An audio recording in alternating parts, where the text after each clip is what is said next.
Dr. Vasquez had been a practicing medical doctor for years.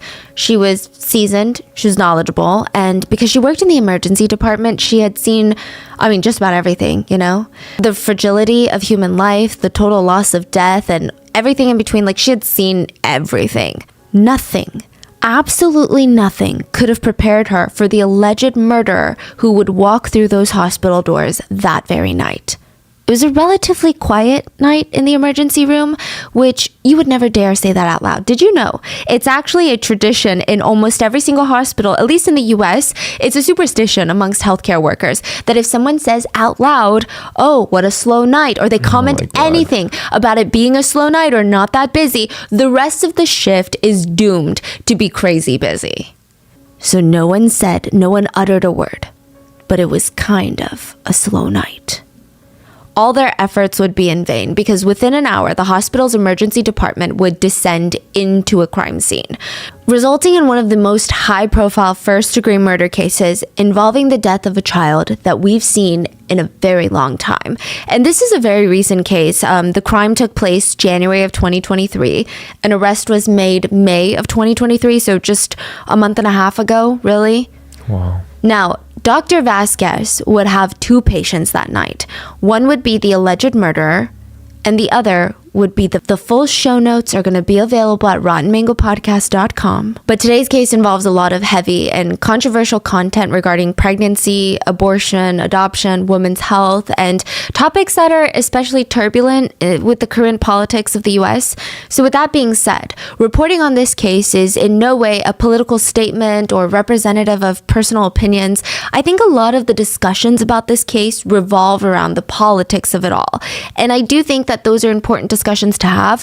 The purpose of today's episode is to sift through all of the speculations and present what we know so far in a way that does Baby Doe justice.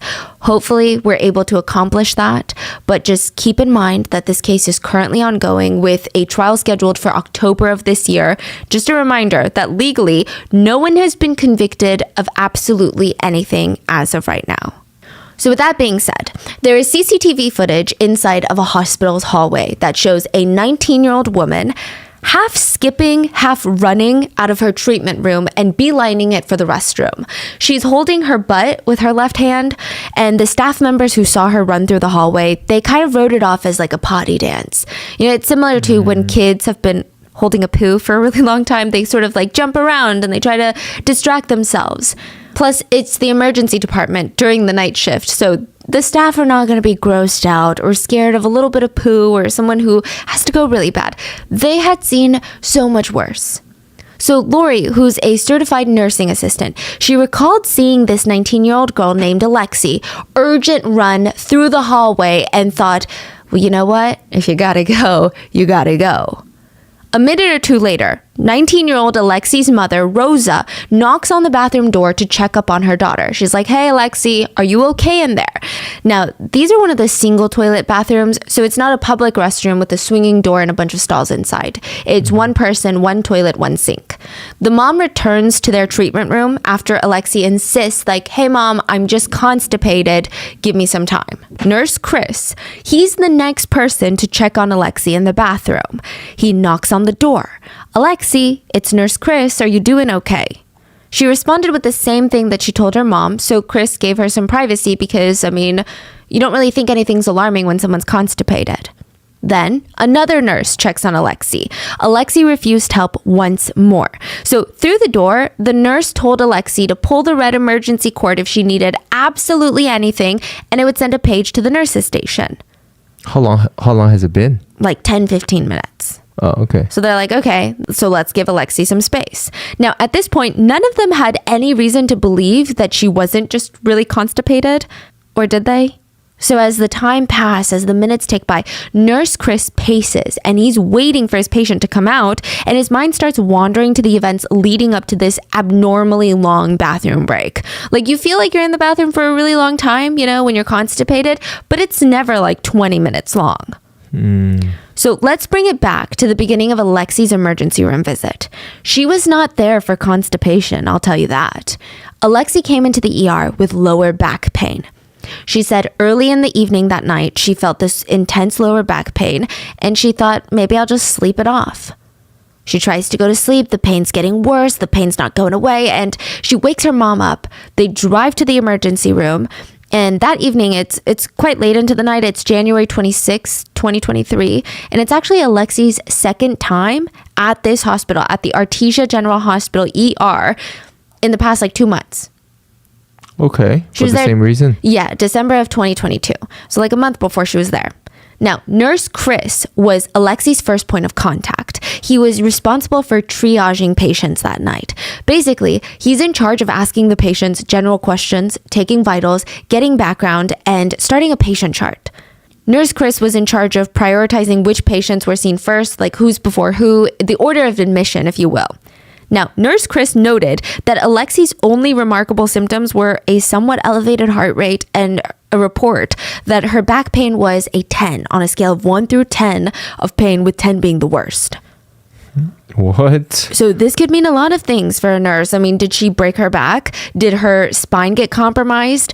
She was admitted into one of the treatment rooms in the ER for her pain, and her assigned doctor was Dr. Heather Vasquez. Now, Dr. Vasquez is like a superwoman doctor. She was the attending emergency physician at the general hospital, but also the medical director for another clinic. So she's been practicing medicine for the past 20 years or so. If anyone in that ER knew what they were doing, it was Dr. Vasquez. But I mean, all of them knew what they were doing. You get it. And she noticed a lot of strange things about Alexi. So first of all, Dr. Vasquez attempted to do a full workup on Alexi, but a couple of things were making it very hard for her. Alexi did not let Dr. Vasquez touch her. At all? At all. And was almost too spatially aware of how her body moved and how close Dr. Vasquez was getting to her. Second, Alexi was unable to sit still, which could be due to a lot of things. I mean, especially back pain. You could be fidgeting, you could be trying to get comfortable, but it seemed more of like a nervous fidget rather than a painful fidget. Oh, I'm in pain, I'm trying to get into a comfortable position. How do you get checked up for back pain without getting touched? So that's why Dr. Vasquez is this doesn't feel that normal. I don't know what's going on right now. Does she have a condition where she is genuinely afraid of touch? What's going on, right? Now, Dr. Vasquez's brain immediately began to signal, okay, well, regardless of that, looking at her symptoms, I think it's probably either kidney stones or pregnancy. And back pain can be so many different things, but with just the suspicious body language of Alexi, it just seemed to tip Dr. Vasquez's diagnostic radar. Something else was going on here. She just felt like she wasn't getting the full story. So Dr. Vasquez asked Alexi multiple times if there was any chance that she could be pregnant. Now, side note, we do have a few people close to us that are either studying to be in the medical field or are in the medical field.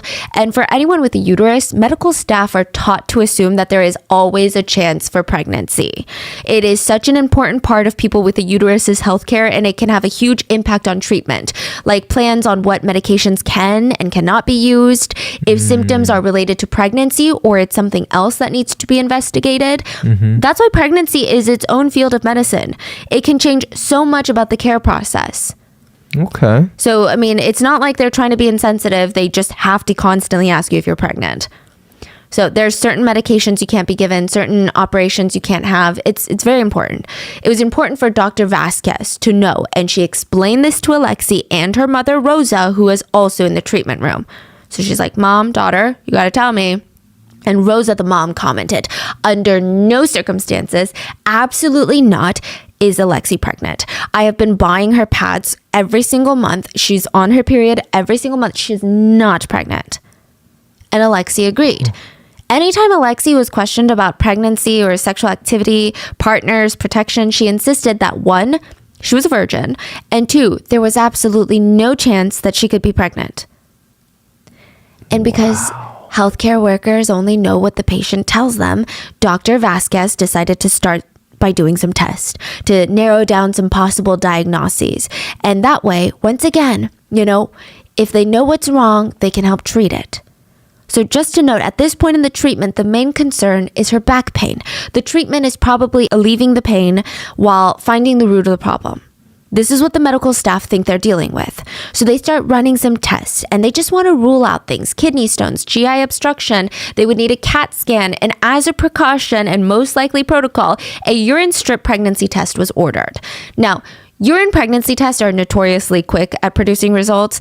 The commercial ones that you buy at like Walgreens and you bring it home and do it, they function similarly to the clinically used ones. So it's almost always the first test result to come back when you're at the hospital. It's like the quickest. The pregnancy test for Alexi comes back positive. And not like a thin, oh wait, can you see that line? Like, Nurse Chris, can you see this line? Like, maybe I'm just imagining the line. Do you see it too result? It was an unmistakably clear result that Alexi Treviso was indeed pregnant. But how can that be? She and her mother insisted that for however many months she has been on her period, she's Virgin Mary, she doesn't have sex, no partners, so what's going on? Maybe it's a false positive? Did you know false positives are pretty rare compared to false negatives? So Dr. Vasquez ordered an HCG blood test to be 100% sure. So the blood test is a lot more accurate and a lot more precise than a urine test. The urine test just tells you if you're pregnant or not. The blood test can tell you how far along in gestation you are. So this is happening right then and there. Oh, yeah. She's like, okay, let's do another one. Yeah, but they don't tell her that she's pregnant. Oh, they didn't tell her. No, they're like, when they got the first result. Yeah. Wow. They're like, maybe it's a false negative, so let's run the blood. Okay. Because she's insisting she's not pregnant. And she Okay. doesn't look pregnant. So, maybe she's not. The blood test can even assist in the diagnosis of abnormal pregnancies like an ectopic pregnancy or a possible miscarriage. This is also important. I'm so sorry. Okay, so just to be clear. Wait, I'm so sorry. Is this the first visit or the second visit? Second visit. Oh, okay. This is January. This is like going on that night. Oh, yeah, that night. So now, just to be clear, now the focus goes from back pain, I wonder what that's from, to, oh, she's pregnant. But let's just make sure, and hopefully it's not an ectopic pregnancy, because that can cause abnormal back pain. Now, an ectopic pregnancy, as of right now, are unfortunately 100% non-viable. It's where the embryo, the fetus, basically, implants in the fallopian tubes instead of the uterus. Think of a fallopian tube as like thin spaghetti-like pieces. I mean, there is no way for that. If there's an embryo inside of the fallopian, there's no way for the pregnancy to come to term. And if it does continue to grow, it can cause excruciating pain, including back pain and potential for hemorrhage. It could be life-threatening to the mother. So Alexi's suspected cause for her pain and her positive pregnancy test, it suggested to all the medical staff that maybe she's having an ectopic pregnancy. And remember, up until this point, Dr. Vasquez has not been able to touch Alexi, let alone do a routine physical exam, and Alexi is wearing super baggy clothes. She appeared to be a normal teenager who just kind of like rolled out of bed and went to urgent care. She was wearing large black sweats and a big orange t-shirt, like a high school t-shirt. So when you picture a full-term pregnant woman, their belly is like unmistakable. Even in a big t-shirt, it's unmistakable. Alexi, on top of that, was very short. Like, she's just a little over 5'1". So anytime a petite woman is pregnant, it's like even more obvious due to the proportions. Alexi did not look heavily pregnant at all. So Dr. Vasquez and her care team had no reason to suspect that Alexi was anywhere near full term. So yes, the urine test confirmed she was pregnant, but because she wasn't showing, they rightfully assumed it was maybe her first trimester. Now, anyway, they're about to confirm it with the HCG pregnancy test, so it's just kind of a waiting game for the results. That panel, the blood panel, would take remarkably longer than a urine strip test, so as they wait, the healthcare team, they update Alexi and Rosa for what they're waiting for. Now, this is also when they officially report the positive pregnancy result to Alexi and Rosa, her mom. So that indeed is just confirming that everyone, mom, patient, doctor, nurse, everyone knows that Alexi has tested positive for pregnancy, but we're still going to confirm it with a blood test. They had no idea how far along she was. They didn't know anything else to tell her. this is just what they have. And as of right now, Alexi still will not let Dr. Vasquez touch her. So now on Alexi's care team, we have Dr. Vasquez, who is unable to provide adequate care because Alexi refuses to let her touch her. And then we met Nurse Chris, who first triaged Alexi and heard of her initial symptoms of back pain, got her into the treatment room. And now we have Nurse HT. He goes by his initials, so I'm going to keep it that way. But HT was the charge nurse that night. And the charge nurse is the leadership role. So he's basically on charge of all the nurses on that shift. And he had been a nurse for years. In the past, he served for the Marines. He was actually provided healthcare for the military bases. And this man, just like everyone else in this hospital, very, very qualified. Nurse HT wasn't necessarily put on Alexi's case, but Nurse Chris came to him with a bunch of concerns. Chris was kind of worried. He said it just didn't feel right about the positive pregnancy test. And the fact that mother and daughter were so adamant that it was impossible that she was pregnant, they just kept saying she was a virgin. But the pregnancy test came back positive, so I don't know. Nurse Chris told Nurse HT, she's saying like there's absolutely no way she's a virgin, and she reported that she had her period every single month like clockwork. Chris told HT about how upset Alexi's mom Rosa was and how she was processing the news that the urine test came back positive. And it was just so odd that both mom and daughter seemed to be in complete and utter denial. And the mom wasn't even helping the situation. Nurse Chris felt like it was getting to a weird point. Rosa kept asking Alexi things like, why didn't you tell me? You were supposed to come to me first.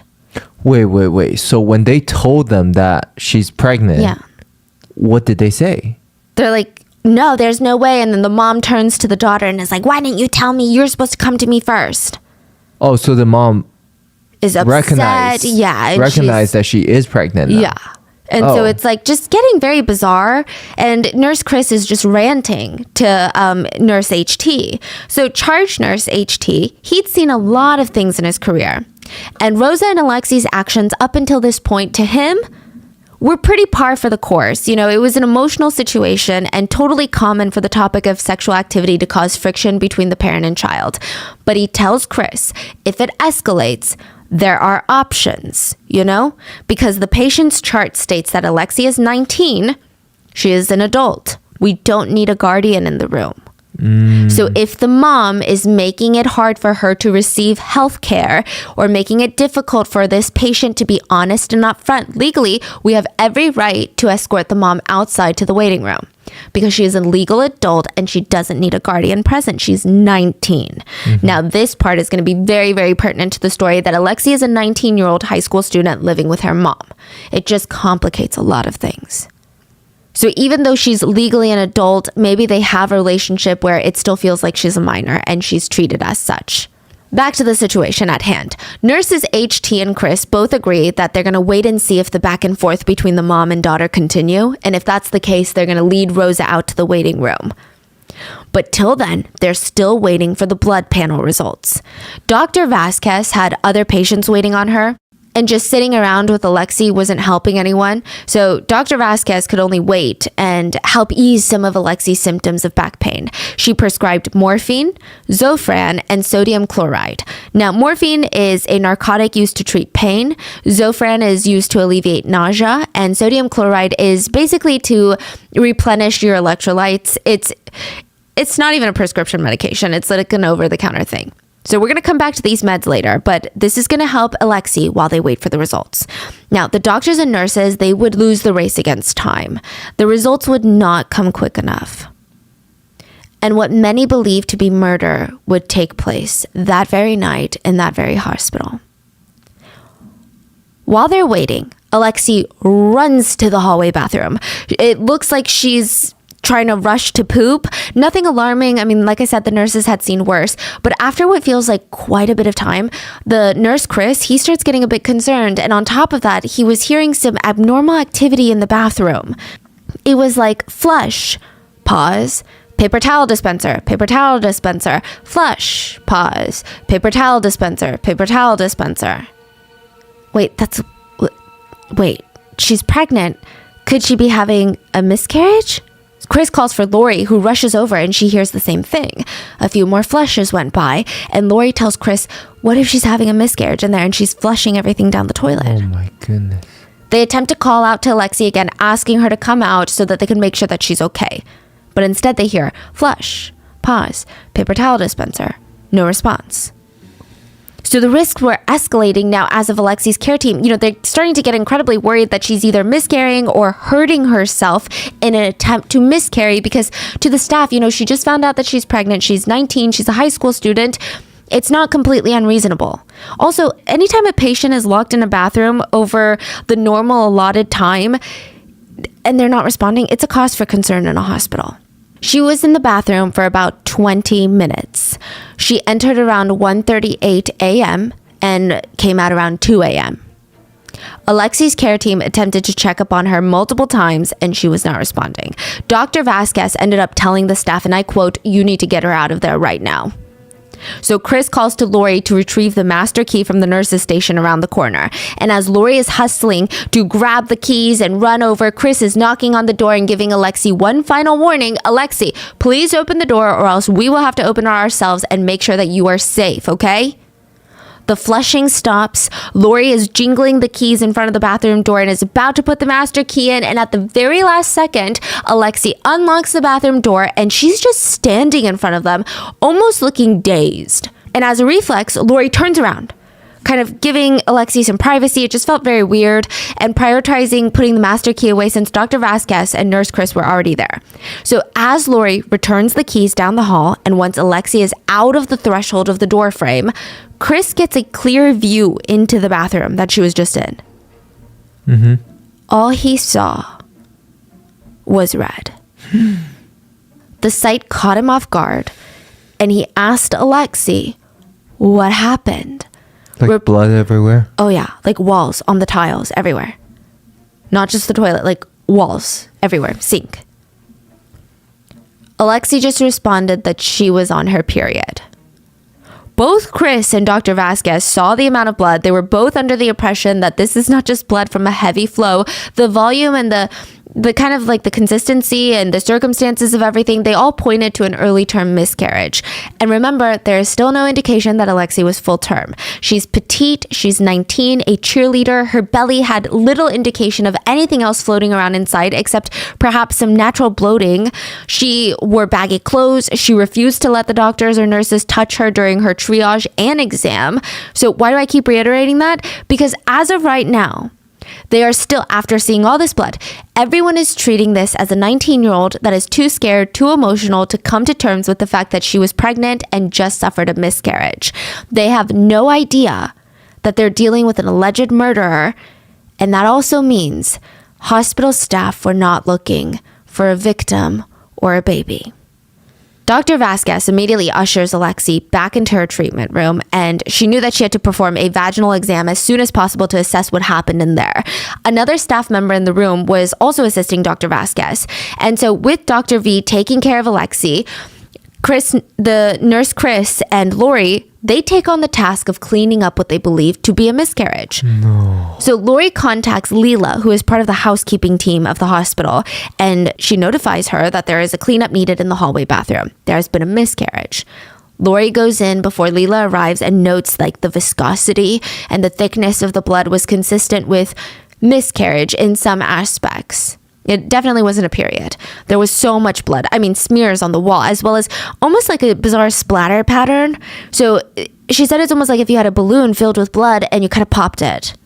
So I went and I got the key, and just as we were getting ready to open the door, she opened it, and all I saw was like blood everywhere, like on the walls, on the toilet. It just looked like a horror film. Now, was it covering the floor, or was it like splotches? You could tell she was wiping it up with paper towels because it was like smeared. Okay. Yeah. The blood was bright red, the smell was penetrating, and another nurse, I'm going to keep her name anonymous, but she stopped by to see what was going on and why the bathroom was painted in blood. She was so appalled by the state of the bathroom that something deep down inside of her told her to take pictures. She would take pictures, and allegedly she would take them to the police. Now, if those pictures still exist, we don't know because the police have been very, very hush-hush about it. These would be the only permanent pieces of evidence regarding the blood of the crime scene. The other reports are just eyewitness testimonies by hospital staff. Housekeeper Leela arrives. The staff can be seen pointing, glancing, and maneuvering around bloody footprints left in the hallway because there was that much blood that when Alexi walked back to her treatment room, she's like leaving bloody footprints. And housekeeper Leela, she begins to clean. Now, Leela starts with cleaning up the hallway so people don't slip on the blood, and it's a biohazard. There's so much blood, like so much. And after that, Leela gets to work on the bathroom. Now, at this point, it's about 2:10 in the morning, January 27th, 2023. She said that there was so much blood, she had to go in and clean everything multiple times. And she had to make sure she got everything well because, again, blood is a biohazard. 15 minutes pass of Leela mopping and cleaning up the smears of blood in the bathroom, and she's getting ready to take out the bathroom trash. So the bathroom trash, it didn't look like it was filled. Like it just had a little bit of waste and a little bit of smears of blood, and she's just going to get it out and put in a new liner. Even if there's like one napkin with blood in there, she's supposed to take it out. That's like the regulations. And you know that feeling when you try to pick up something, you kind of already have a gauge of how much it's going to weigh. Mm-hmm. And when it contradicts your beliefs or your thought, your body's kind of like, oh, whoa. Mm-hmm. It's like when you expect a suitcase to be super heavy, but turns out there's nothing in there. So it's light and your arm kind of does like a weird thing. Mm-hmm. Yeah. Well, typically the bathroom trash is just filled with paper towels after people wash their hands. Yes. But Leela's arms suddenly went heavy. There was a lot more weight in there than she expected. But the feeling is disorienting. You're just like, oh, weird. But it's a feeling that goes away. And Leela had a lot going on in her mind. So she set the trash bag outside the door of the restroom. And as she's finishing cleaning, she's thinking, oh, shoot, we keep the roll of trash bags in the bathroom, like new trash bags. Maybe someone threw that into the trash bag and that's why it's so heavy. And not saying she was going to take it out and use it. I don't know if there's hospital regulations against that, but she just wanted to double take and see if that was the case, to see if her suspicions were correct. Mm-hmm. The next moments for the Artesia General Hospital staff were a blur. Leela yelled for HT and Lori, who were both at the nurse's station at the corner. Lori responded first, and Leela's horrified face was just enough to signal that everything was wrong. Like everything was very, very seriously wrong. Lori leans down and she starts sifting through the trash. HT follows and leans down to look as well. And immediately HT runs and pulls Dr. Vasquez straight out of Alexi's room to update her. And he's basically like, you have to come now. So Dr. Vasquez comes down the hall and presumably he's kind of giving her updates as they're walking because she has her hands in her hair. She's visibly very distressed. The doctor. Okay. And one peek into the trash bin and Dr. Vasquez's arm shoots out, pointing to the trauma room next to them across the hall. Put him in trauma 2. Put who? The baby? So they bring the entire trash bag into the trauma room and the lights are turned on and the care team members are hustling in and out. The situation unfolding seemed to slow time all the way to like a stop. You know, one of the nurses, HT, was a Marine. He had been practicing for years. Lori had been working for 16 years. Dr. Vasquez was the medical director at another hospital. She had been a physician for 20 years. Nurse Chris had been in the emergency department for 5 years. Combined, Alexi's healthcare team had over a lifetime of experience in medicine. Yet there was nothing that could prepare the team for what allegedly Alexi Treviso's actions led to that night. Inside the trash bin were a bunch of used paper towels as well as trash bags, new trash bags. It's almost as if you were to take a new trash bag out of the roll, open it up and kind of crinkle it up to make like a trash ball, but it's just a new trash bag and stuff it in. Those were all taken out. And at the very bottom was another clear trash liner and the tiny body of a baby boy inside. There was an open end of the trash bag. And you know when you don't finish your loaf of bread, you kind of twist it. And then maybe you don't tie it because you don't like untying it. So you kind of tuck it underneath your bread loaf and you're like, well, I hope it just keeps it closed. No. That's how the baby boy was found. Nurse HT cradled the baby boy out of the trash bag and ripped the bag open to get to the baby as quick as possible to see if there was any indication of life or any chance at resuscitation. Lori noticed the clear bag was suctioned against the baby boy's face like a vacuum seal over his eyes, nose, and mouth, and his tiny head, and he had a full head of hair. If you've ever seen a horror movie where someone is smothered by having a plastic bag around their head and it just suctions to them like saran wrap, it was kind of like that. The baby boy's body was cold to the touch, and yeah, his skin was blue and fleshy purple, and there were smears of blood and mucus all over him. And from his tiny body, there was the umbilical cord, still completely attached to what would have been his belly button. The umbilical cord is what connects the mother and the baby, and it has to be cut during birth. It's not like a string. It's pretty thick. It's pretty tough. I'm sure it's a very interesting consistency. It's not easy to cut through. They're kind of elastic. The end of his umbilical cord had this frayed edge, and it was horrific. The edge wasn't clean. Obviously, there were no scissors in the bathroom. Instead, the edge was frayed. Pieces of the umbilical cord fiber had been ripped apart, as if someone had held the umbilical cord in both hands, twisted and ripped it apart. The end was so frayed and so horrifically frayed. The only thing that Lori, the CNA, could compare it to was when you were to grab a piece of string cheese and just yank it, rip it apart, and it's like the little fibers of the cheese are sticking out. In her official police interview, she says that's the first thing that she thought of. And she said, and I quote, "This chick really tore this apart. It looked like an animal tore it apart." She continued, "You know how you eat string cheese and you kind of twist it? That's how the umbilical cord looked." No resuscitation efforts could be made by the care team due to the quality of Baby Doe's body. Baby Doe's body was too cold, too unmoving, too asphyxiated, too blue, too purple, too black for any resuscitation efforts. At this point, everyone immediately understood the situation, and the ER had become a crime scene, and Baby Doe's body would be taken in for autopsy. There was no chance for resuscitation. It was more important for them to keep his little body at rest and preserve any and all evidence. Now, Dr. Vasquez declared time of death for the baby boy in the early hours of the morning. Baby Doe died on January 27th, 2023 at 2:28 p.m., the very same day he was born. He spent his estimated 15 to 20 minutes here on Earth, allegedly suffocating to death, allegedly at the hands of his mother, in a hospital bathroom, with doctors, nurses, right outside one door. Later, his autopsy reports will suggest that he died alone at the bottom of a trash can.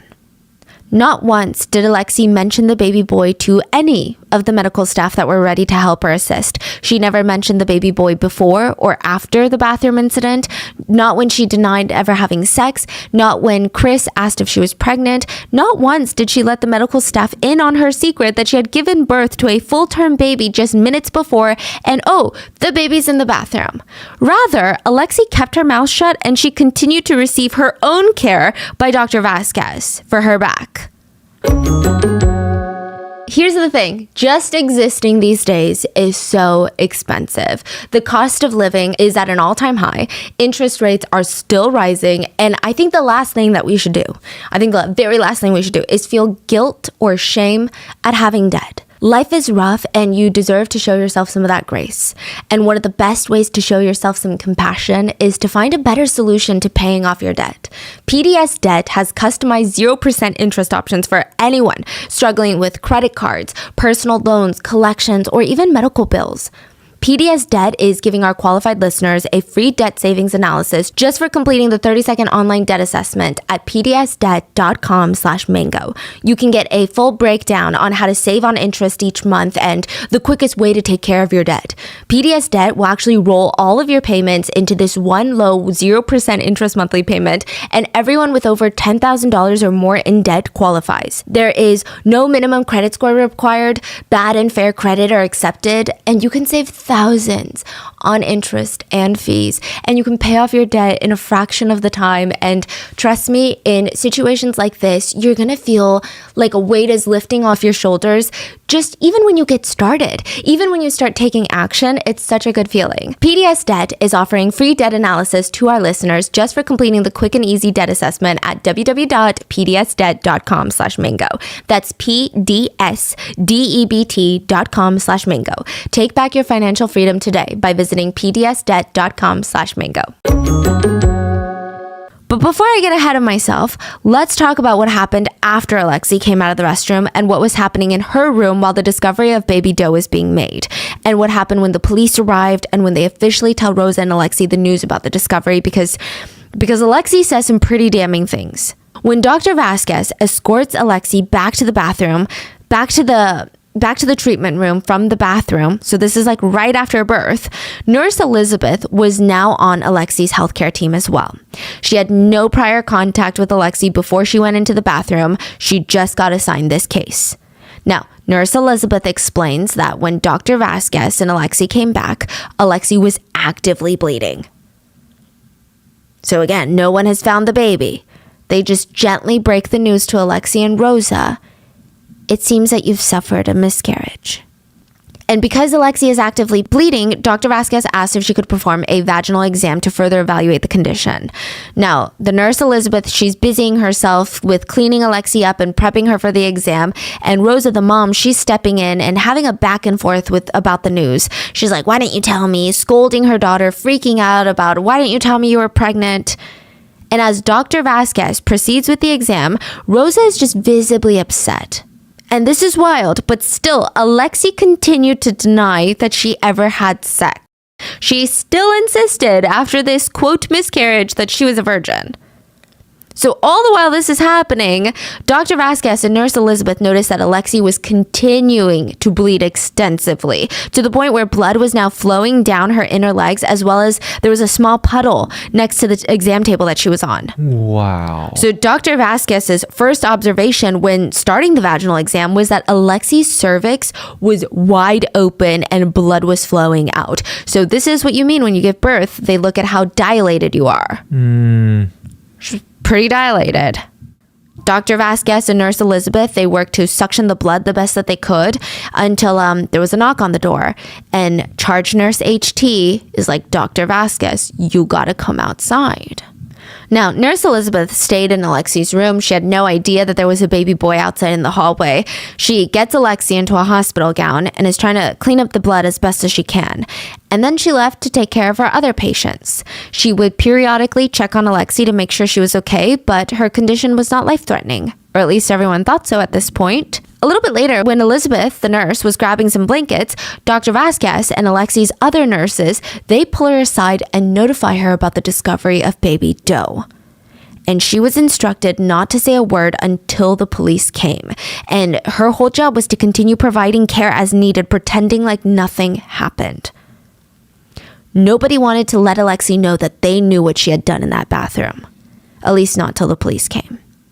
So after Nurse HT found the baby boy and Dr. Vasquez called the time of death, HT basically shut down the hospital. They went into lockdown. No one's going to touch or go near the body of baby Doe or that bathroom. They were going to wait until the police came. Dr. Vasquez and the team, they made this game plan. Okay, call the police, wait for them to get here. No one tells them. Okay, this is like information lockdown, strict protocol. They would continue providing care for Alexi regardless of the criminal investigation they believed was about to be launched. So the police get there and Nurse HT fills them on all the events. And this was recorded on the police body cam cameras, and it's part of the original video that went viral. When Nurse HT is speaking with the cops, we hear very haunting dialogue. He says, "She went to the bathroom. She was in there for quite a while. We kept knocking on the door. Finally, we got her to open the door and there was blood everywhere. She'd put the baby in the trash can, and then she put another trash bag over on top of it. So when they looked in there, it looked like there was no trash in there, but underneath it, it was just a clean bag." The officer responds, "Wow. Okay.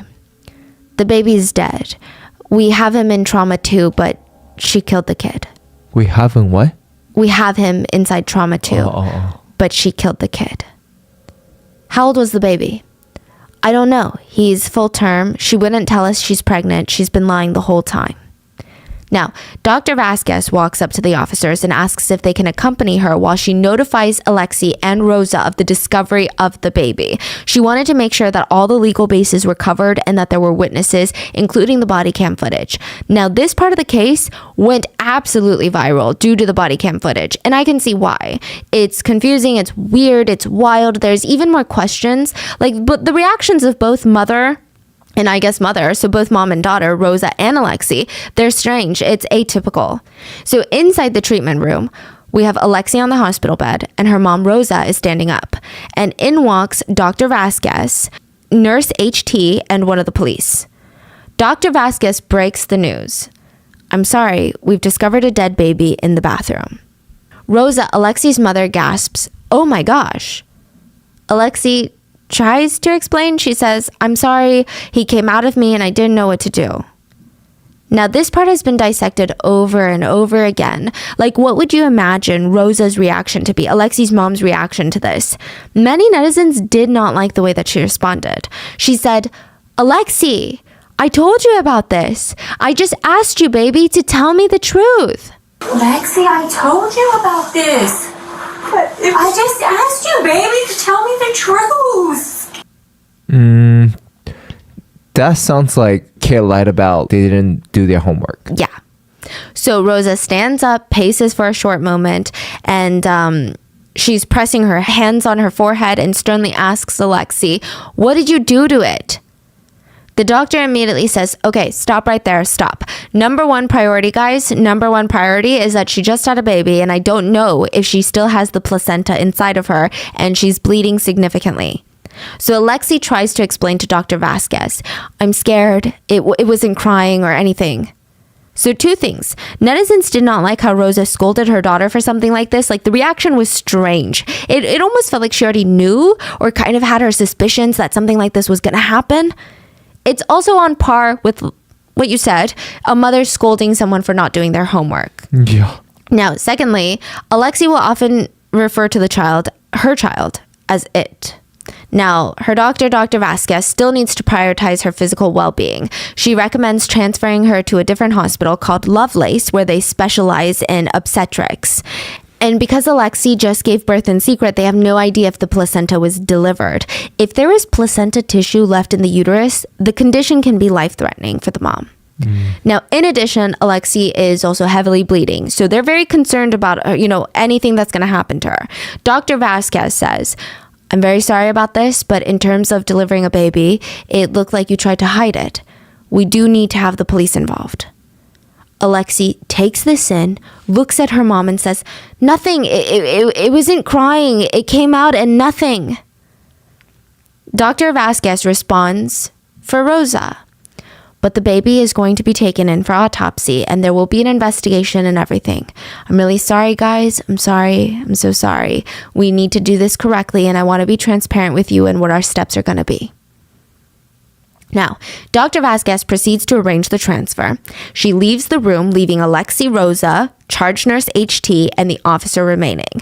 Now, nurse HT is about to leave, but before he does, he asks them, do you guys have any questions for me? And Rosa says, how big was the baby? Full term. Do you guys have any questions for me? How big is the baby? It's full term. What? 9 months? Nothing was crying. Lexi, have you watched the news of the girls that what they do to their babies and what they go to jail? Nothing was crying. Rosa's eyes widen and her hands go up to her face in shock. And this conversation continues to really freak out netizens. Rosa gasps, looks at her daughter and says, what? 9 months? Lexi, have you watched the news of the girls, what they do to their babies, and they go to jail? Side note, that comment has been picked apart by netizens, and it seems as if the mother is potentially alluding to another famous New Mexico case. About exactly a year ago, January of 2022, there was a young woman named Alexis Avila who was found guilty for throwing her baby into a dumpster. The baby survived. What happened to her? Jail. Okay. To which Alexi responds, "It wasn't crying." So Rosa turns around, running her fingers through her hair, moving to the corner of the room, sobbing, and Nurse HT leaves the room for now. So now it's just mom and daughter and the police officer. Throughout the entire body cam footage, although blurry, Alexi is not wiping her eyes, she's not visibly tearing up, she's just relatively unmoving. She stays in the bed and she looks scared, but she doesn't seem to be crying or emotional. Her mom asks her, "Where did you put the baby at? Tell me the truth." Her mom asks her again, "Where?" And then the audio cuts out. So you can see the both of them say something, but nothing is heard. Rosa clarifies, "It came out in the toilet?" Alexi says, "Yes, he wasn't crying." "And you put it in the bag?" "Yes." "What bag?" "In the trash bag."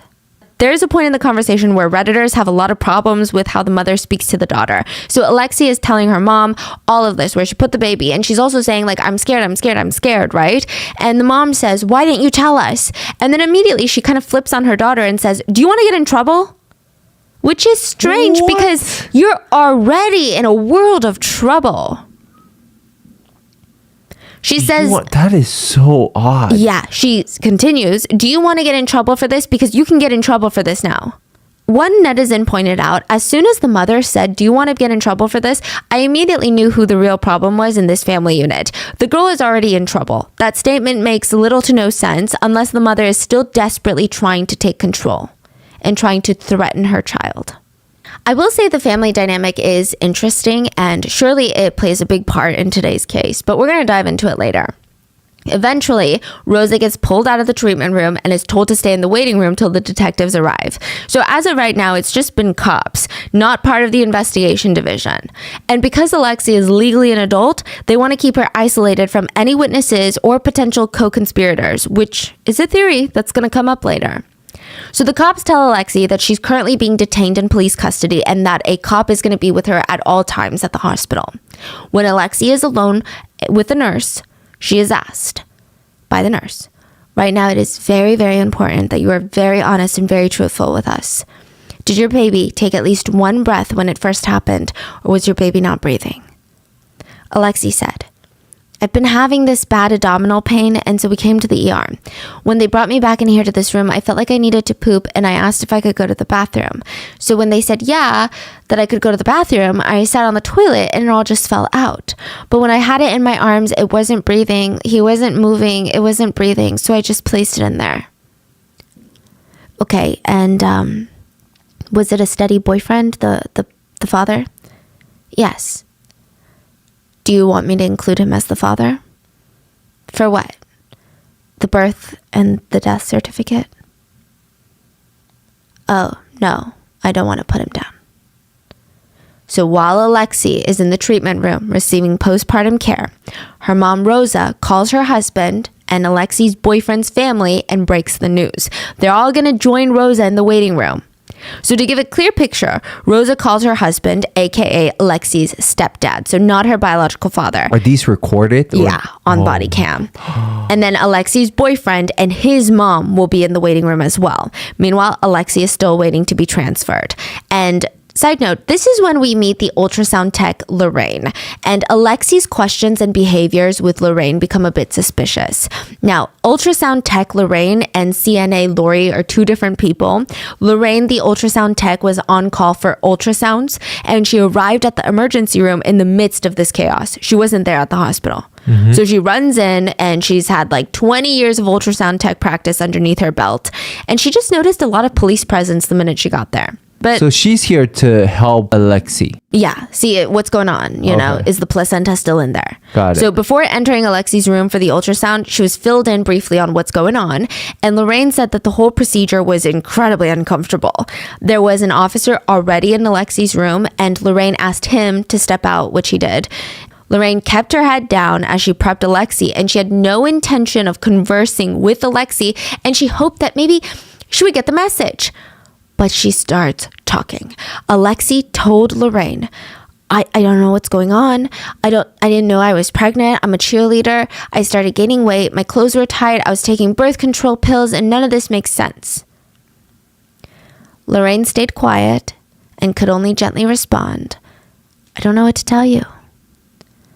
Lorraine finished up the ultrasound and noted that there was a significant amount of bleeding and tissue, but that was pretty normal for regular typical deliveries, and Lorraine updated Dr. Vasquez after leaving the patient's room. She would also go to the cops and note that Alexi's tone was very panicked, but to her it didn't seem like a person that truly had no idea what was going on.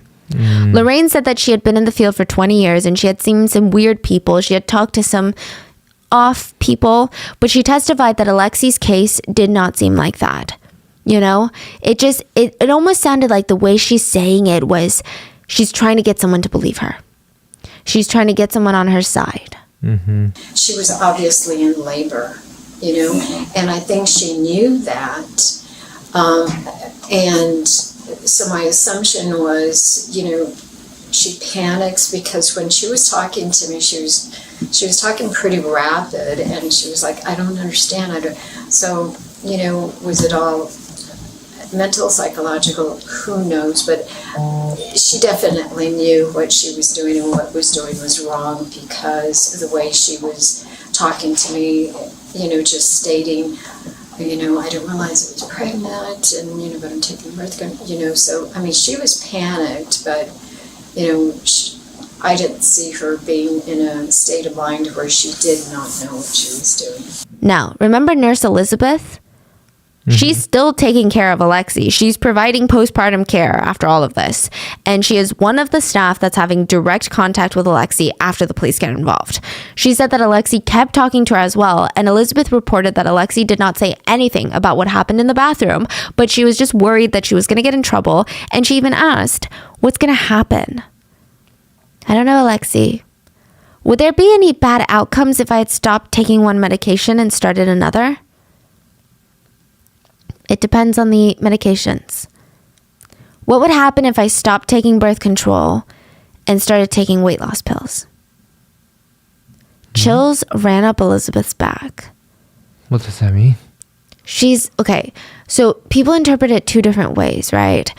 Oh, well, first of all, Elizabeth just said, "I'm not a pharmaceutical major, so I don't know what to tell you." And she left the room.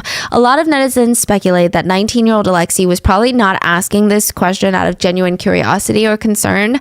It's not like, "Oh my God, I'm so dumb and young and I made a grave error in judgment." It kind of feels like, again, the same thing with Lorraine. She's trying to trap someone into believing her as if she truly is this confused girl that made an honest mistake. Now, the second speculation is that many people pointed out Alexi asking if it's weird for her to take weight loss pills or if something happened, maybe it's more of like a, "Hey, I started taking weight loss pills because I was pregnant and I didn't want anyone to know." Like, it's such a random thing to bring up. Some people speculate that maybe she saw online or something that maybe weight loss pills could result in a non-viable pregnancy or like an at-home termination. So it just seems, again, I think the whole purpose of her saying this to a nurse is not really for help or for answers, but to get someone to kind of believe her, to be on her side. Now, at this point, even with all of this going on, Alexi has still not been arrested. An autopsy would be performed in order for that arrest warrant to be served. The consequences of disposing of a body after stillbirth are drastically different from a newborn being alive and healthy, and then due to a sequence of someone's actions, that baby ended up dead. So while Alexi is waiting to be transferred, baby Joe is sent for autopsy. Alexi's mom, Rosa, is in the waiting room with her husband, Alexi's stepdad, Alexi's boyfriend, and Alexi's boyfriend's mom. All of this is in the body cam footage. So when the officer arrives, Rosa stands up while the other three people remain in their seats. She immediately asks about Alexi and where she's going, and the officer informs her for the next steps and tells Rosa that the baby will be going into autopsy.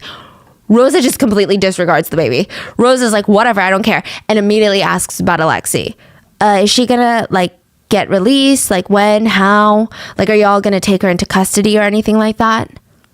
Note that even though the cop, he had stated, the baby boy is going to be sent. He's going to be sent to be autopsied. He mentioned the baby's pronouns, the gender, and Rosa doesn't care. Rosa's only thinking about Alexi, not her grandchild. She didn't even register once that this was a baby boy that she just had. The baby's going to go up north for autopsy. More likely it will be done within the next day? Is she gonna get detained after, like, she's released? How? Get what? Like, are y'all gonna take her into custody or anything like that? Like, That depends on what the DA finds. We have to wait for the autopsy to come back to see what happened. Because right now with how everything happened. As the footage continues, Alexi's stepdad, the husband to Rosa, is the only one that seems to be very upset with the situation. He's crying. He remains seated and in distress. He's asking questions about the baby. Now, across from the stepdad are Alexi's boyfriend and his mom, who remain seated, and they really only talk when they're spoken to by the cop. So before we get into the footage, let's go over quickly the relationship between Alexi and the guy sitting in the waiting room with his mom. This is the boyfriend. This is the supposed father of baby Doe. His name is Devin Fierro. Alexi and Devin had been dating for close to 2 years at this point. Devin was born to his mother, Melanie, who is also in the waiting room with him. And there's not too much information about the Fierro family, as Alexi is the accused. There's just not too much about him. Netizens remain divided on whether or not they believe he knew about the pregnancy or not. We don't officially know. Devin himself has not made a public statement, and I'm sure we are not going to hear anything official or any valid reports until the trial in this fall. He also attended the same high school as Alexi. They were both seniors ready to graduate, and Devin was a bit younger, so he's 18 and Alexi is 19 years old. Now, because of the viral nature of this case, netizens have tried digging for some gold. Most of the speculations flying around are completely unverifiable, but all we have right now is that he kept a low profile. They seem to be really in love, like a high school love. There have been falsified Instagram accounts that have been popping up pretending to be him, but so far there's not much. Now, back to the investigation. Some netizens applaud the cops' carefully chosen words following all of this. The officer says to Rosa, "So you would be the grandmother." Rosa corrects him, shaking her head, and says, "No, I'm mom. I'm her mom." The officer tells her, "So you would be the dead son's grandmother." Rosa responds, "Yes," and then immediately her hand shoots up and she's pointing a finger at the boyfriend's mom and goes, "So is she. That's her boyfriend." Even though she's of age, if she's not available to be contacted, can we put you down as next of kin for all my... Okay. And you'd be grandmother? I'm mom. So you'd be I'm her mom. You'd be the destined grandmother? Yes. Okay. Just wanted to make sure. So that's her boyfriend. The clip is super eerie. The way that Rosa immediately and literally and figuratively and physically points her finger at the boyfriend's mom to be like, "Oh, you're accusing me of being a grandma? Well, wait a minute, she is too." The cop gets the boyfriend's info and inquires about Alexi's pain when it all started. Rosa goes on to say that Alexi's father had beaten her when she was pregnant, which resulted in Alexi having back and hip issues, and she regularly saw a chiropractor and she's almost kind of using this as a way to explain the back pain and how it all had a history. Some conversation passes and the cop asks the boyfriend, "I'm not trying to be rude, but you would be the baby's father, correct?" He nods, and this is where something so strange happens. So up until this point, we just thought that Rosa is this mom who is such a tiger mom. She's so strict. She doesn't want her kids having sex, right? This guy just admitted that he had sex with Alexi in front of her. So I would imagine, of course, I mean, it already clicked in her head. She already knows logically. But I would imagine emotionally, it's more she's upset. She maybe has a grimace on her face. She's looking away. She's pissed. You would imagine that. Mm-hmm. But instead, Rosa and the boyfriend's mother look at each other, crack a smile, and kind of laugh. What? And they say, "We get it. Like, we get it. Like, get a room. We get it." Not trying to be rude, but you are more than likely would be the father? Okay. No, we get it. We get Sometimes it. It happens. The cop is at a loss for words. Once the mothers go back to being serious, he proceeds to explain why it's important that he asks questions like that. So throughout the body cam footage, Alexi's stepdad is the only one that asks about the baby. Rosa only ever asks about Alexi, and the boyfriend and his mom remain silent with just short 2-word answers. Not once did they ask about the baby, their grandchild. Not once did the father ask if he had a son or a daughter. Not once did the boyfriend's mother, the grandmother to this baby, ask about her grandchild.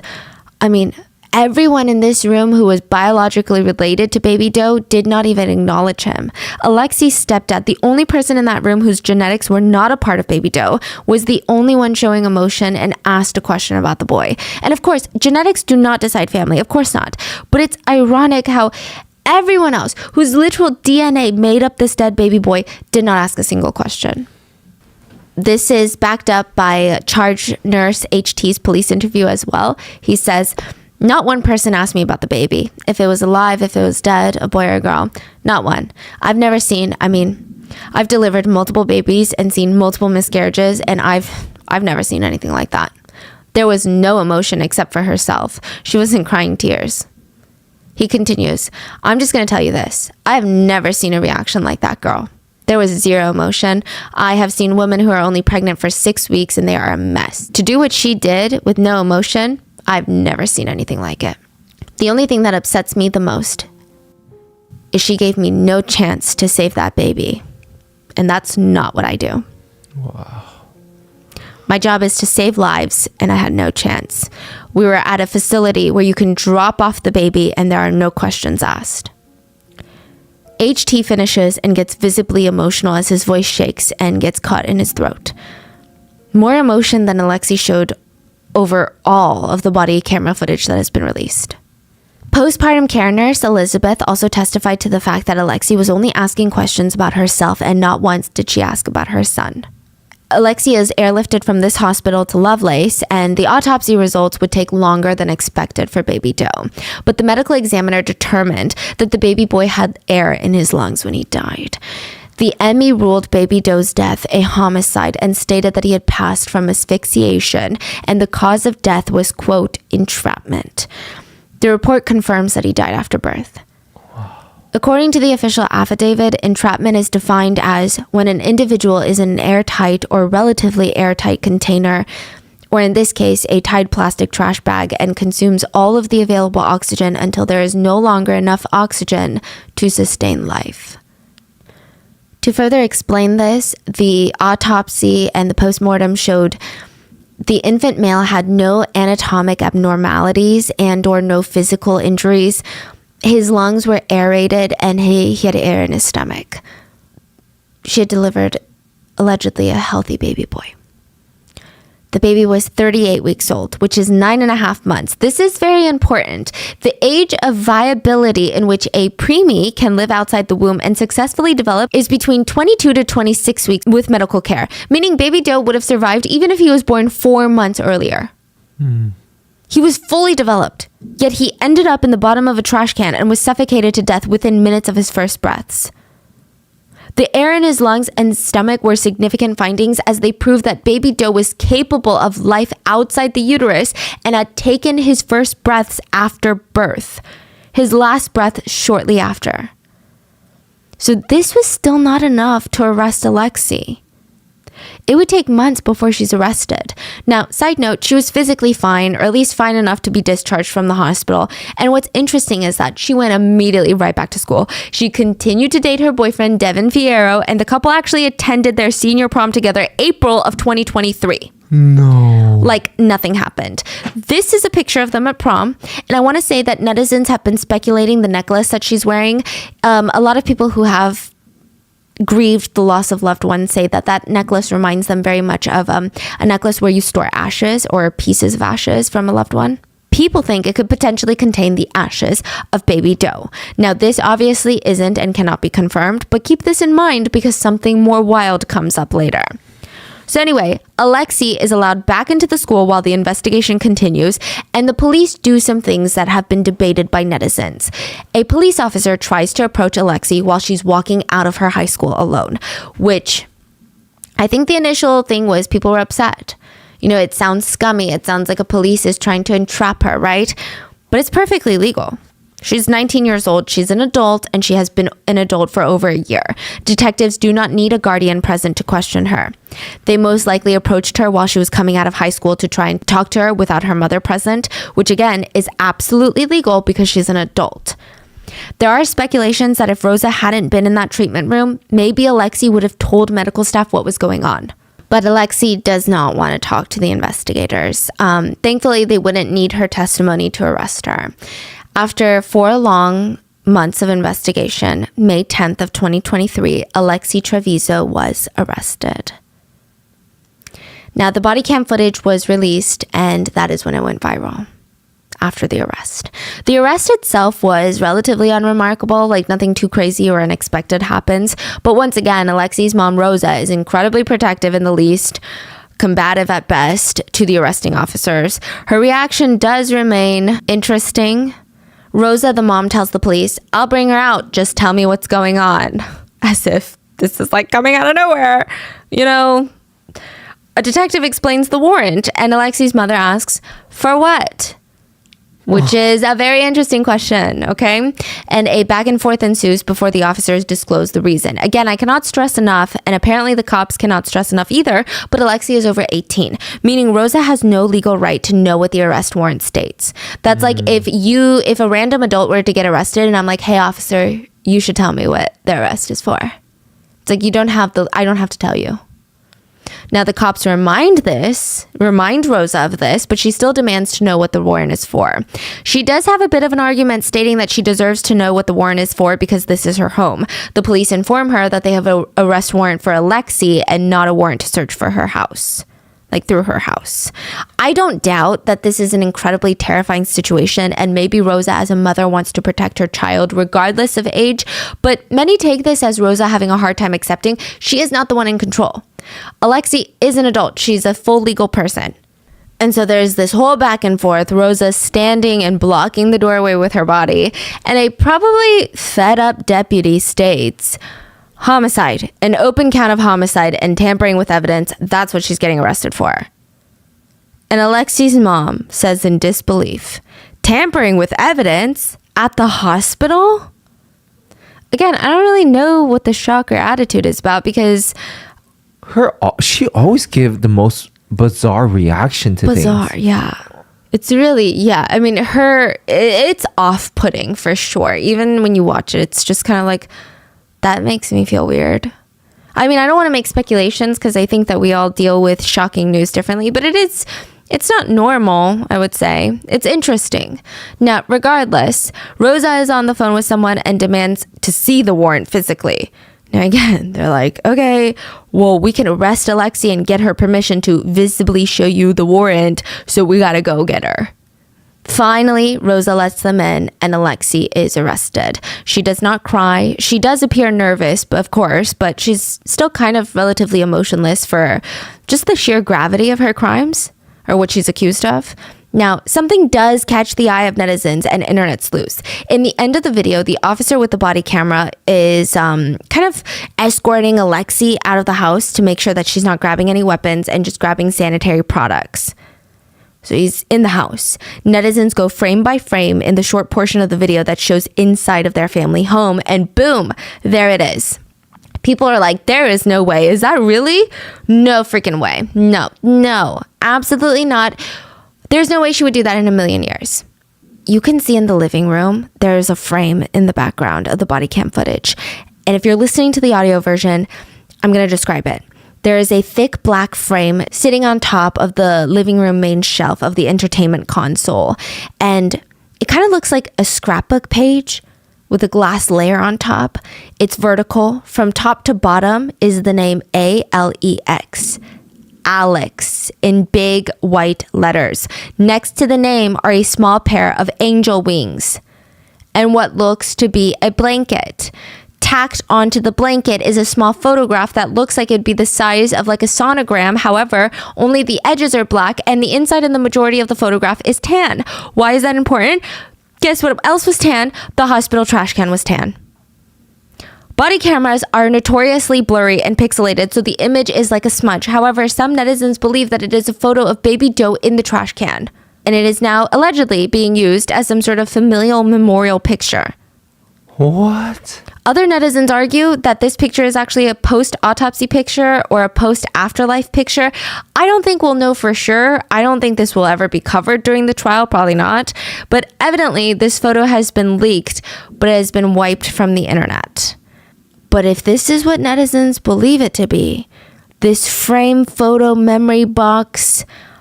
I mean, that's terrifying. Not only is she creating practically a false memory box with what appears to be a fake baby blanket that she literally never had use for. She never used one, and she put angel wings. So she is arrested, and after about a week, she is released on bail.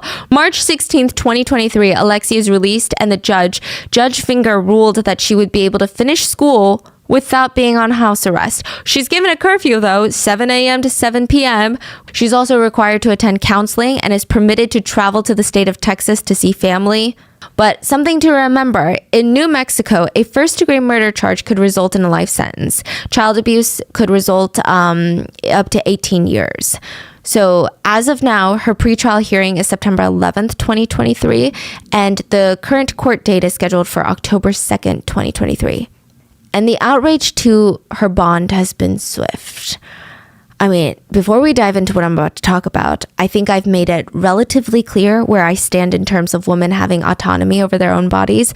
But the following discourse is even more specific, even more particular, even more sensitive. So that being said, again, these are not personal opinions or part of a political agenda. These are just the facts of the case.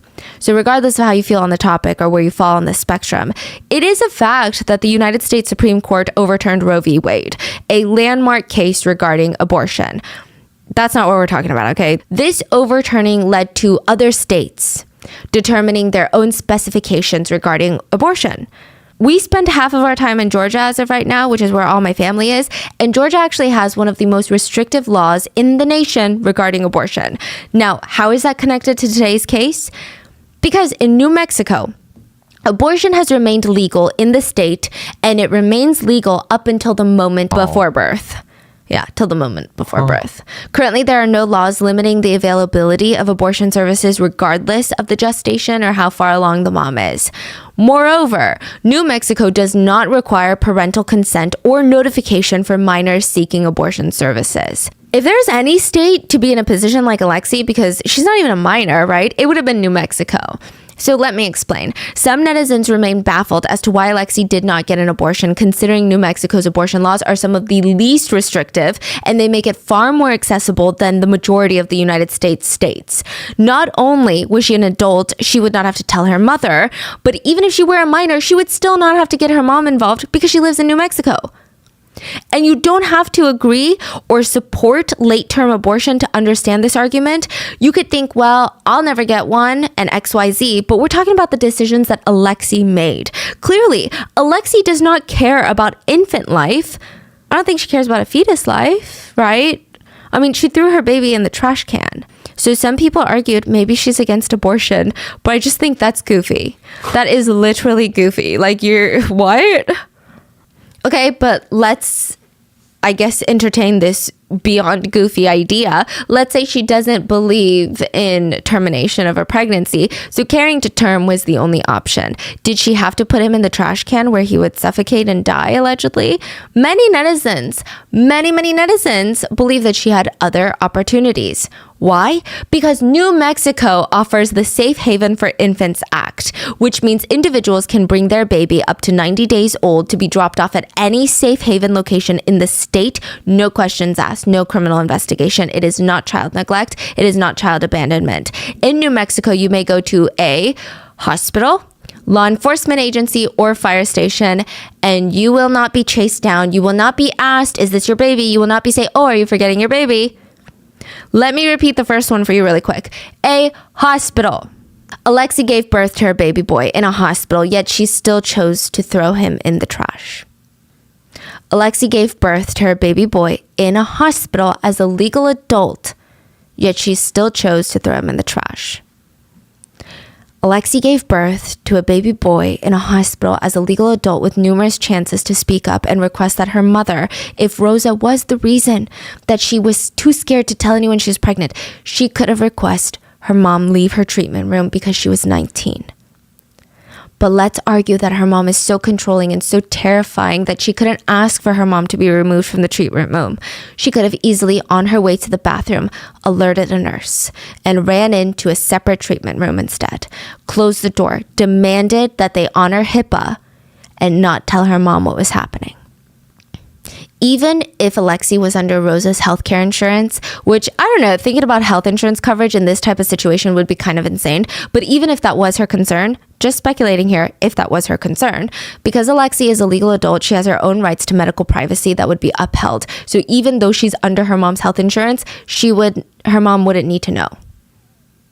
Now, some netizens say, let's only blame Alexi to a degree because it seems like her mom Rosa was the one at fault. She was the one that played a huge part in why Alexi probably continued to lie. She's most likely controlling, aggressive, not giving Alexi the chance to tell the truth.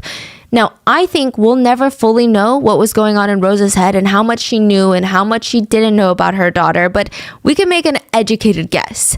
And for legal, a guess is not a fact. Maybe because Alexi was not physically appearing pregnant and ready to pop. A testimony from hospital staff as well. She did not look full term. Maybe Rosa did not know that her daughter was full term, and she may have been suspicious of a pregnancy, but her later actions, at least to me, indicate that Rosa probably thought the pregnancy was either super early on or non-viable, like an ectopic pregnancy. I don't think that she knew the extent or seriousness of the pregnancy, though. I think the only one who truly knew the extent was probably Alexi. Maybe her boyfriend. I mean, again, like I said, it's clear that parenting is a huge factor in this case for both Alexi and Rosa, it seems. But since Alexi may have not had the best relationship with her mom, she might have felt like she couldn't trust her. Some people say that Alexi seems very sheltered just by looking at the body cam footage. It seems like she doesn't understand that she could go to jail for that. However, Alexi is again 19.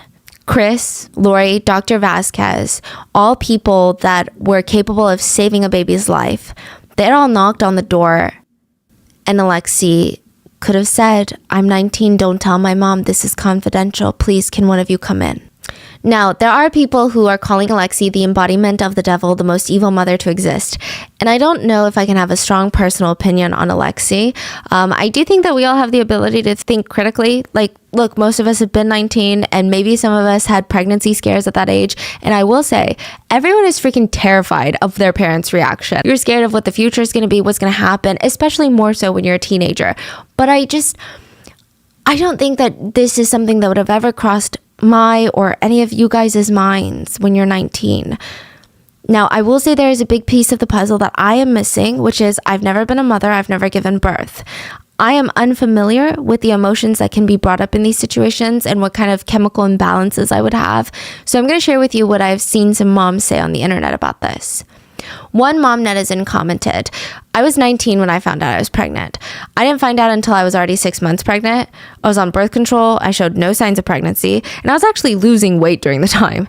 Needless to say, it was not planned. I was nervous to tell my mom, but I did. And I had two choices. I keep my baby or I give it up for adoption. I made the choice to keep my baby. She will be 16 this year. She's a straight A student, and she is the best daughter I could ask for. There are no excuses for what this girl did. None. She had options. But another mom and some other netizens feel differently. They state that postpartum could have been a huge factor in this case. One commenter states, I feel so bad for this girl. So much happens to your body when you're pregnant. I mean, this kind of visceral reaction is not abnormal postpartum. The huge influx of hormones affected every woman differently, and she was clearly in a state of panic, likely induced by the physical trauma that she just went through. The people gutting her as a murderer are so eager to pick up a pitchfork and burn women alive without understanding a goddamn thing about actually being a woman. I would like to know your thoughts if you guys have given birth. While I do think that postpartum is incredibly serious and it's not talked about enough, I don't know. Maybe I'm not in the place to say because I've never had postpartum myself, but I've seen the people closest to me go through postpartum, and maybe we were all just lucky and it wasn't that bad. But another mom commented, postpartum depression, anxiety, and even psychosis are actually quite common side effects of pregnancy and labor. Yet society always views women with problems as monsters. I can't even imagine the terror this girl must have felt. Now, just a couple of final loose strings before we wait for further updates. This case is blown up and it's reached pretty much like all the corners of the internet, and there have been some viral pictures associated with this case that have been released by unverified accounts. And this is not the first time that we've seen this in true crime cases. It happens a lot. I don't know if these are real or if these have been edited, but pictures have been going around that show Alexi in her cheer team costume, and she looks visibly very pregnant. So people are using this as like, oh, everyone knew she was pregnant. Come on now. We just don't know if these were Photoshopped or not. Alexi has been released. She has lawyered up, and her defense attorney, Gary Mitchell, states that there's a lot more to the case than we all think. He states that this is more than a regular, quote, abandon a newborn and child abuse case. Defense attorney Gary Mitchell alludes that the hospital actually committed malpractice. He states that not a single one of them told her that she was pregnant, basically saying she had no idea she was pregnant. They also did not tell her that they needed to examine her. The attorney confirms that Alexi went to the hospital with back pain, and he states that she had severe abdominal pain and indicated that she was on a scale of 1 through 10, a 10. Another part of his defense focuses on the medication given to Alexi. According to the attorney, Alexi was on a ton of medication, Zofran, sodium chloride. Those are the ones that are not that serious, but she was on morphine. The attorney alleged that these are some pretty heavy medications to put on a pregnant person. He claims that the hospital staff knew that she was pregnant but didn't want to say anything until she went into the bathroom. He claims that they should have monitored her the entire time. He even states to the press, if a pregnant woman needs to go to the restroom, they should have thought that she might be going into labor. He also indicates that he does not believe the autopsy results are true, and he wants to have another expert take a look at it. He also alleges that the hospital illegally released some of Alexi's medical history. Yeah.